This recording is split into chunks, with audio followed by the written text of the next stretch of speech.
we picked up this property close to about 420,000. Now where it sits, it's about 1.4 million. And eventually, you'll see we'll tear it down and we'll build one of those, right, over time. So I want to go into that property. There we go. So this is the unit. The previous tenant was here for probably about three to 4 years, and you know, what are the kind of upgrades that we're going to do here?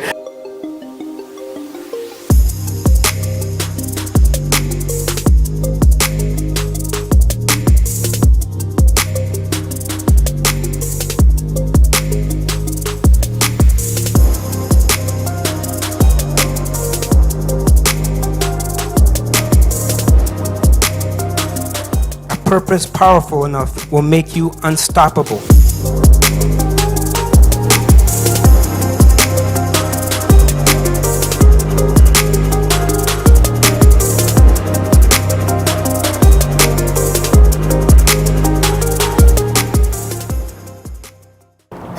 My friends, welcome to the Canadian Real Estate Channel. I am the Godfather, Alfonso Quadra. I wanted to come by this property here. This is another one of those legacy properties I've owned for years. I believe close to, I want to say 10 years. I'm not quite sure.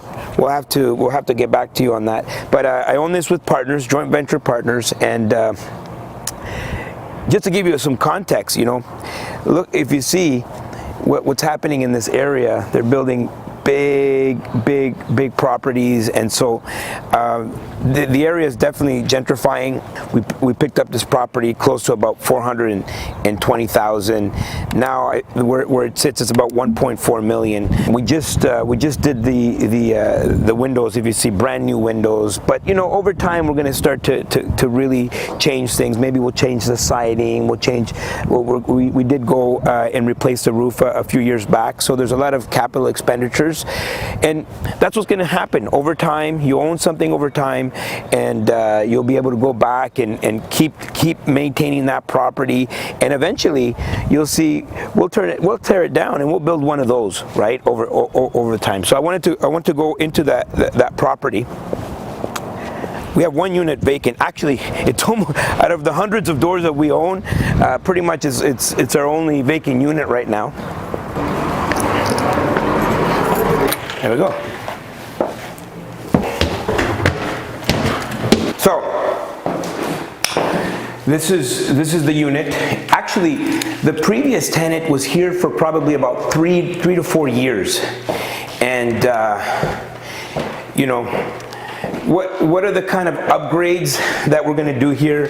We're probably, you know, at the end of the day, you can't go crazy. And a big thing that I see a lot of new investors doing, they tend to over renovate. So, you know, if you see there, it's a 2-bedroom, so this will be considered a bedroom. And at one point, this was an extension, and you had this space here that was converted into a bedroom. And then over here, this is the other bedroom, right? And so it's got a window too over here, because obviously this was an extension. So we were able to convert a 1-bedroom into a 2-bedroom. So what are the kind of renovations that we're going to do here? Well, floors, paint. It's kind of like a unique little place.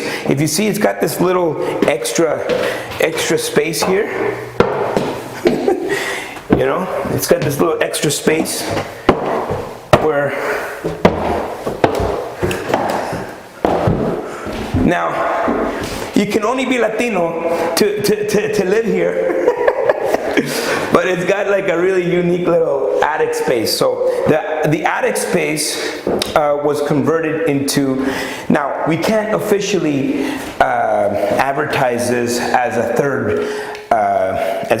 third bedroom, but you know, I've seen people, they put their bed on the ground here, and you know, we call it an attic, you know, but it is a bit of a unique building. This is what five units, yeah. What are like the typical rents? So all the rents right now are between 13 to 1400. So when we purchased the property, all the rents were about 650, and so over time we've been able to increase all the rents. This one here, it's going to be rented for about 1350.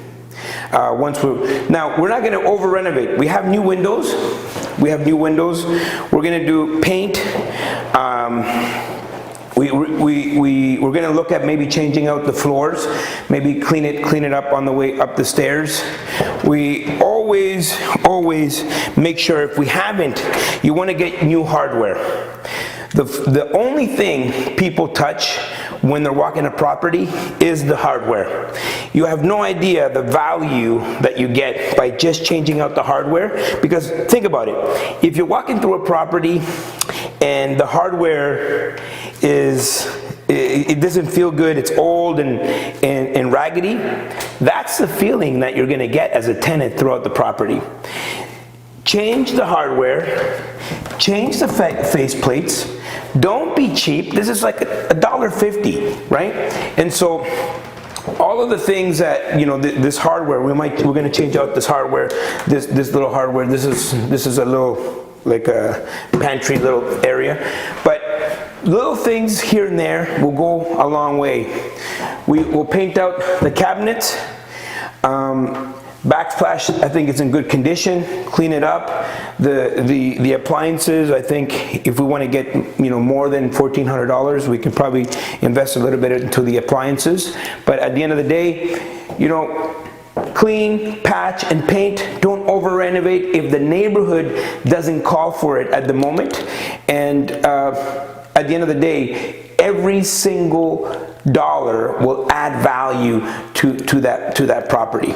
So the trick is not going too far where you can't make that money back. I have a question or two. Yeah. Go ahead. So, you know, you said eventually probably tear this down, build something bigger. What goes through your mind? When is the right time to do that? When are you deciding with your JV partners that that's the right move to make? Like, are you watching, of course, what's going on in the neighborhood, but like, what's your cue to be like, it's time to take that action? Yeah, so it could be a variety of different things. If you look at your property and you look at where are you maxed out? Can you carry it for a little bit longer? Because it's not an easy process. You have to apply with the city. You have to maybe change the zoning. You have to have a site plan approval. You have to get architects involved. And if you're not ready to go through all of those steps, it might not be the right time for you yet. But while you think about it, the entire neighborhood starts to change. And so when I see everyone has really, like, you know, started to create like high density, right? Because that's what most cities are looking for. They're looking for, how can we solve this vacancy crisis? And they don't want you to start building out in Timbuktu. They want high density, because obviously they can leverage all the local services. And so if you look out into if you look out into the neighborhood, you'll see that people are starting to build, right? You see, this whole condominium structure wasn't even there. And so, to answer your question, when is the right time? I think the numbers will speak for themselves. So you'll have to go through all of the steps in order to get a site plan approved, and you need to figure out, have you recouped enough of your money to now invest into pursuing a build? And is the area set up for you to go higher so you can maximize the space, right? So for example, these guys, their site plan, they got a site plan approval. I don't know exactly how many stories that is, but we can definitely build high here. But maybe the area is not ready for that. Maybe it's not ready for 6 floors, for example. So we may have to wait a little bit. And so we just watch what other people are doing in that particular area. We look at our finances. We want to make sure that we put in the right capital expenditures, because ultimately if we need to keep it, for example, we put in new windows. It was about $23,000 to put new windows in the entire property. We might, like, you know, we want to make sure we get our money back from those windows, so we're not ready to start renovating, start tearing this down today. But in 5 years, in 10 years from now, this whole entire area, you're going to see it's going to be all either low density or high density type of apartment buildings that you'll see in this area. So that will be an indicator for us that it's time. This is the Canadian Real Estate Channel. I am the Godfather, Alfonso Quadra. All of our information is probably down below. So check us out. We're going to be doing a lot of these videos. Come back here. There's so much content in this Canadian Real Estate Channel. It's incredible. Looking forward to seeing you next time. Alfonso loves you, and we'll see you at the top.